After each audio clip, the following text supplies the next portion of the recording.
उनका भी दबाव था। और बड़ी खबर यहां पर भारत के विदेश मंत्रालय का भी बड़ा बयान सामने आया है। बड़ी खबर, दोनों देशों के बीच सीधी बात हुई है। यहां पर एमईए के सूत्र इस बात को कह रहे हैं, भारत के विदेश मंत्रालय का बड़ा बयान सामने आया है। दोनों देशों के बीच सीधी बातचीत हुई है। अनूप गुप्ता बातचीत करने के लिए। अनूप, जिस तरीके से डोनाल्ड ट्रंप का ट्वीट सामने आता है, उसके बाद यहां पर विदेश मंत्रालय के सूत्र भी बता रहे हैं कि दोनों देशों के बीच में बातचीत हो गई है, यानी कि सीज फायर को लेकर के सहमति बन गई है। अब आने वाले वक्त में अभी फिलहाल भारत और पाकिस्तान के बीच में किसी भी तरह से कोई टकराव या तनातनी देखने को नहीं मिलेगी। देखिए, एक बात समझना होगा कि भारत लगातार इस बात को कह रहा था कि देखिए, हम उकसाने वाले कदम नहीं उठा रहे हैं, हम किसी तरीके से एस्केलेट नहीं कर रहे हैं किसी चीज़ को, हम सिर्फ रिएक्शन कर रहे हैं। अगर पाकिस्तान उकसाने वाला कदम उठा रहा है तो हम उसके रिएक्शन में कोई कदम उठा रहे हैं। और लगातार भारत की तरफ से ये कहा जा रहा था कि उनकी कार्रवाई केवल और केवल आतंकवाद के खिलाफ है। जाहिर सी बात है, जिस तरीके से पिछले 2 दिनों में माहौल बना और जिस तरीके से लगातार पाकिस्तान जो है उकसाने वाले कदम उठा रहा था, तो उसके रिएक्शन में भारत ने सारी चीज़ें की है। अब जाहिर सी बात है कि तमाम जो देश, चाहे वो अमेरिका हो, वाकई वो चिंता का विषय था। और यही वजह है कि लगातार अमेरिका जो है वो पाकिस्तान पर दबाव डालने की कोशिश पाकिस्तान की तरफ से किया जाने लगा कि भाई अब आप जो आप जिस तरीके का कार्रवाई कर रहे हैं उसको रोक दीजिए। यही वजह है कि पहले पाकिस्तान के प्रधानमंत्री से उनकी बातचीत हुई और आज आर्मी चीफ से बात हुई। और देखिए, युद्ध किसी भी चीज का हल नहीं होता है। हम आएंगे आपके पास। आस्था कौशिक से लगातार हमारे साथ बनी हुई है।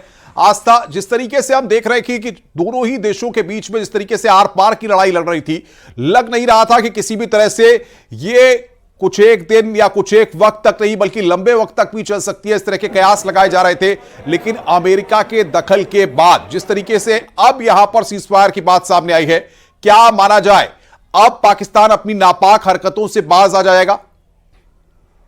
चीज तो बिल्कुल स्पष्ट है। डोनाल्ड ट्रंप ने इतना बड़ा दावा किया है, उनकी विदेश मंत्री ने इस बात को कहा है कि अमेरिका के उपराष्ट्रपति ने डायरेक्ट प्रधानमंत्री से फोन पर बात की है। ये सारी ऑफिशियल अनाउंसमेंट अमेरिका की तरफ से की गई हैं। ये तो बिल्कुल स्टैब्लिश्ड है और तय है कि बातचीत का सिलसिला चला है, हुआ है। पाकिस्तान में भी अमेरिका ने अलग से बात की है, हिंदुस्तान में। और अब एक बड़ी खबर जो आ रही है उसमें भारत के विदेश मंत्रालय ने इस बात की पुष्टि कर दी है कि आज पाकिस्तान और भारत के बीच में भी डायरेक्ट बातचीत हुई है इस सब को लेकर। तो आप जानिए कि बीते 24 घंटे से इसमें मध्यस्थता या कह लीजिए कि इनिशिएटिव जो अमेरिका ने लिया है, पाकिस्तान में भी उन्होंने उनके जनरल से अलग से बात की, आसिम मुनीर से, वहां शहबाज शरीफ से अलग से बात हुई है, उनके विदेश मंत्री से। मतलब पाकिस्तान के अंदर जितने धड़े हैं सबको अलग अलग अमेरिका से फोन पर बात हुई है। और उसके बाद भारत में जो विदेश मंत्री एस जयशंकर, उनसे बात हुई है। जेडी वैंस जो कि उपराष्ट्रपति अमेरिका के, उनकी खुद प्रधानमंत्री मोदी से बात हुई है। तो फिलहाल ये दावा है कि दोनों ही देश जो है वो सीज फायर के लिए मान गए हैं, कोई किसी पर वार नहीं करेगा। और आप इस डॉट को कनेक्ट कीजिए। अब से थोड़ी देर पहले की खबर थी अनुपम, जब भारत की तरफ से कहा गया था कि आतंकवाद, भारत के खिलाफ आतंकी कार्रवाई युद्ध मानी जाएगी। तो भारत ने अपनी तरफ से जरूर ये स्पष्ट किया होगा और इसीलिए भारत सरकार ने इसको पब्लिक डोमेन में डलवाया। हमारे साथ हमारे जो सहयोगी जुड़े हुए हैं दिल्ली से, अनूप गुप्ता, उनसे जानकारी ले लेते हैं कि हो सकता है थोड़ी देर में प्रेस कॉन्फ्रेंस भी हो, जैसा हम तस्वीरें देख रहे हैं। क्या इसको लेकर, सीज फायर को लेकर इंफॉर्मेशन दी जा सकती है प्रेस ब्रीफिंग में अनूप? बिल्कुल, देखिए, आपको बता दूं कि 6 बजे ही एमईए की प्रेस ब्रीफिंग है। और जाहिर सी बात है कि उससे पहले जो एमईए के सूत्र हैं वो बता रहे हैं कि दोनों देश, भारत और पाकिस्तान के बीच में भी बातचीत हुई है और जो फायरिंग हो रही थी लगातार, उसको खत्म करने पे सहमति हुई है। जो सूत्र बता रहे हैं उसके मुताबिक जो पाक के डीजीएमओ है उन्होंने कॉल किया उनके काउंटर पार्ट से और फिर इस बात पर सहमति जताई कि जो एस्केलेशन किया जा रहा है वो खत्म किया जाए। हालांकि देखिए, अभी बातचीत का दौर आगे भी जारी हो रहेगा, लेकिन फिलहाल दोनों देश इस बात के लिए फिलहाल तैयार हैं कि युद्ध जो लगातार तनाव है वो आगे नहीं बढ़ना चाहिए। आधिकारिक रूप से अब इंतजार करना पड़ेगा, क्योंकि 6 बजे ही विदेश मंत्रालय की ब्रीफिंग है। शायद वहां पर बहुत सारी चीजें साफ हो जाए, क्योंकि देखिए कुछ क्लियर हो सुबह जाएगा। जब थोड़ी देर में 10:30 बजे डिफेंस प्रेस एक्सपर्ट भी जुड़े हुए हैं, मोहम्मद अली जी। मैं आपसे एक सवाल ये लेना चाहूंगी कि अभी जो बयान आया है उप प्रधानमंत्री का पाकिस्तान के, वो कह रहे हैं कि हम तो हमेशा से शांति चाहते थे, लेकिन हमने वो तस्वीर भी देखी कि पाकिस्तान के आकाओं के मारे जाने पर कैसे उनके जनाजे पर फातिया पढ़ने जाते थे सेना अध्यक्ष। जी अच्छा मजाक कर लेते हैं ये पाकिस्तान के जितने भी लोग हैं, ख़ासतौर से वहाँ के नेता। बिल्कुल आपने दुरुस्त फरमाया नंदनी जी, कैसे आतंकी मारे जाने पे फातिहा पढ़ने जा रहे हैं और ऊपर से कहते हैं हमें शांति की हम पहले से चाह रहे थे। आप हमले करते हो, आप मारते हो हमारे सिविलियंस को, आप प्रयास करते हो हमारे मिलिट्री इस्टेब्लिशमेंट्स को निशाना ताकने की। जब तक हमें बोल रखा है, हमने बोला था ये हमला पाकिस्तान पे नहीं था, totally uncalled for, avoidable, unnecessary, बेमतलब की बात। ये ठीक है, मैं आपको रोकना चाहूंगी। एमईए की प्रेस कॉन्फ्रेंस हो रही है, सुनते हैं। Statement to make. Following that, as you know, there will be a briefing by my colleagues from the military. The Director General of Military Operations of Pakistan called the Director General of Military Operations of India at 15:35 hours earlier this afternoon. It was agreed between them that both sides would respect to this understanding. The Directors General of Military Operations will talk again on the 12th of May at 1200 hours. Thank you.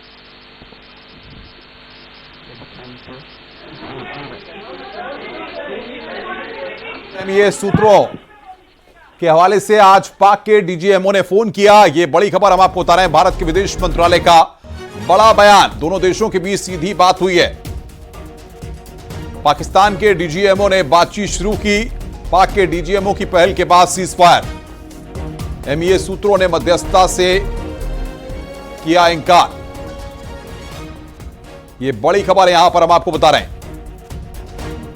पाक के DGMO की पहल के बाद cease fire, Bharat और पाक cease fire को ठीक है, अनूप से जानकारी ले लेते हैं। अनूप, अभी इस प्रेस ब्रीफिंग के बाद क्या माना जाए? अनूप से संपर्क नहीं हो पा रहा। ये बड़ी खबर लगातार दर्शकों को बता रहे हैं, पाक और भारत के बीच में अब संघर्ष विराम। ये बड़ी खबर इस वक्त हम आपको बता रखे हैं।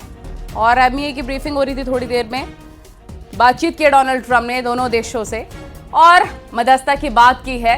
लेकिन क्या लगता है अनुपम, जैसी नापाक हरकतें पाकिस्तान की रहती है हमेशा सीज फायर का उल्लंघन, क्या मानेगा पाकिस्तान? जाहिर तौर पर एक बार न्यूज रूम का रुख करते हैं। आस्था कौशिक हमारे साथ हैं। आस्था, अब तो विदेश मंत्रालय की तरफ से भी यहां पर इस बात पर मोहर लगा दी गई है, यानी कि सीज फायर जिस तरीके से जो बातें अमेरिका की तरफ से शुरू हुई थी उस सब पर दोनों मुल्कों की तरफ से भी मोहर लग गई है। ये बात बिल्कुल कंफर्म हो चुकी है। इसको अब भारत सरकार ने भी पुष्ट कर दिया है कि दोनों ही देश राजी हुए हैं, लेकिन उसमें अमेरिका की मध्यस्थता का नाम तक नहीं लिया गया इस प्रेस कॉन्फ्रेंस में। आपने नोटिस किया होगा कि सीधे यहां पर विदेश सचिव आते हैं, 2 लाइन कहते हैं, अपनी बात रखते हैं और वहां से रवाना हो जाते हैं। और वो इस बात को पूरे अंडरलाइन करके कहकर जाते हैं कि भारत और पाकिस्तान के बीच में डायरेक्ट बात हुई है, किसी की मध्यस्थता नहीं। जबकि आप देखिए डोनाल्ड ट्रंप जो अमेरिका के राष्ट्रपति हैं, इशाक डार जो कि विदेश मंत्री हैं पाकिस्तान के, वो और इसके अलावा अमेरिकी विदेश मंत्री वो फोन कर रही हैं बार बार, कभी पाकिस्तान में कभी भारत में। जेडी वांस से पीएम ने बात की, ये वो बता रही हैं। कुल मिला के भारत ने अमेरिका को बिल्कुल अलग करके रख दिया है और ये कहा है कि इसमें किसी की मध्यस्थता का कोई रोल नहीं है। जो बात हुई है वो दोनों देशों के बीच में हुई है। और इसको आप इस तरह भी समझ सकते हैं अनुपम कि भारत और पाकिस्तान के बीच में जो कश्मीर को लेकर लड़ाई है, यूनाइटेड नेशंस की अगर आप बात करेंगे, वहां के ट्रीटी की अगर बात करेंगे, तो कश्मीर के मुद्दे को लेकर जो सहमति है या जो स्टैब्लिशमेंट है वो ये है कि ये दोनों देशों का बायलैटरल मुद्दा है। इससे रिलेटेड किसी भी तरह का विवाद होगा या इससे रिलेटेड किसी भी तरह का संघर्ष या स्थिति होगी तो दोनों देश आपस में निपटेंगे। इसमें किसी भी तीसरी मध्यस्थता की जगह नहीं है, किसी भी तीसरे देश को मीडिएशन करने का अधिकार नहीं है। ये बायलैटरल मुद्दा है। अपनी उसी लाइन को कायम रखते हुए भारत सरकार ने इस चीज को वापस अंडरलाइन करके दोहराया है कि मध्यस्थता किसी की नहीं हुई है। सीज फायर पर राजी हुए हैं, दोनों देश हुए हैं, दोनों ने आपस में बातचीत की है। तो कुल मिलाकर पाकिस्तान हमेशा लेकिन सवाल ये खड़ा होता है कि इससे पहले भी कई बार इस तरह के हालात पैदा हुए हैं जब पाकिस्तान कुछ बातों पर राजी होता था, रजामंदी होती थी, दोनों मुल्कों के बीच में बातचीत होती थी, लेकिन उसके बाद भी वो सारी चीजें ज्यादा दिन तक नहीं चलती थी। उनका उल्लंघन देखने को मिलता था कश्मीर में या तमाम जगह जो तनाव वाली स्थिति है वो पैदा होती थी। तो ऐसे में सवाल यहां पर ये कितने दिन तक चलेगा? देखिए, वाजिब सवाल उठाया अनुपम आपने, क्योंकि ये जब भी दोनों देशों के बीच में इस तरह का सीज फायर हुआ है या सहमति बनी है या दोनों सेनाओं के लेवल पे बनी हो या सरकारों के लेवल पर बनी हो, पाकिस्तान की तरफ से हमेशा उसका उल्लंघन किया गया, क्योंकि पाकिस्तान एक ऐसा स्टेट है जहां पर टेरर पलता है, जहां आतंकी कैंप चलते हैं, और वही आतंकवादी जो है वो एक छद्म युद्ध भारत के अंदर छेड़े रखते हैं। कभी पीओके से घुसपैठ होती है तो कभी भारत में आके कोई वारदात को अंजाम देते हैं, भारत में टेरर फैलाने की कोशिश करते हैं, और पाकिस्तान अपने आप को पूरी तरीके से साइड कर लेता है कि ये तो आतंकवादियों का काम है। आप देखिए आपकी सरजमीन पर होंगे कोई आतंकवादी, आप देखिए कश्मीर में कोई होगा असहमत, आप देखिए करते होंगे कोई किसानी आत्महत्या, आप देखिए आपके आके नक्सली होंगे। इस तरह का स्टैंड पाकिस्तान रखता हुआ आया है, मतलब अपने आतंक का ठीकरा वो भारत पर फोड़ता नजर आया है, और हर बार इस विश्वास को पाकिस्तान ने तोड़ा है, और इसीलिए भारत ने कह दिया कि अब आतंकी घटना हुई तो इसे युद्ध माना जाएगा। लगातार मुंह की खानी भी पाकिस्तान को पड़ी है। अनूप गुप्ता हमारे सहयोगी जुड़े। अनूप, ये जो एमईए की ब्रीफिंग हुई है, अमेरिका का जिक्र नहीं हुआ है उसकी मध्यस्थता का, कैसे इसे देखा जाए? नहीं, बिल्कुल देखिए, ये भारत का पुरानी नीति है। भारत और पाकिस्तान